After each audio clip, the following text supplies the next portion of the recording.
అప్పులు తీర్చలేక చాలా ఇబ్బందులు పడుతూ ఉంటారు. అయితే ఈ అప్పులు తీరడానికి మీకు రుణ విమోచన అంగారక స్తోత్రం, ఈ స్తోత్రము మంచి మంగళవారం రోజున ఉదయాన్నే స్టార్ట్ చేసి రోజుకి 108 సార్లు 41 రోజు ఒక మండలం భక్తి శ్రద్ధలతో ఈ మంత్రాన్ని జపించండి. మీకున్న అప్పు బాధలన్నీ తీరిపోతాయి.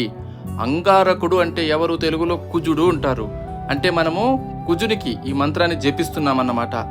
అంగారక స్తోత్రం చదివితే మీ రుణ బాధలన్నీ విముక్తవుతాయి. అయితే కొందరికి డౌట్ రావచ్చు, ఈ మంత్రం చదివితే ఎలా అప్పులు తీరుతాయి అని. ఏ పనికైనా కూడా నమ్మకం ప్రధానమండి. మీరు నమ్మకంతో చదవండి, ఎందుకు తీరవో చూద్దాం. మీరు ప్రతి నిత్యం శుచిగా స్నానం చేసి ఉదయం ఈ స్తోత్రాన్ని పఠించండి. ఆ మంత్రమే మిమ్మల్ని కాపాడుతుంది. స్వామివారు మీ అప్పులు ఖచ్చితంగా తీర్చే మార్గం చూపిస్తారు.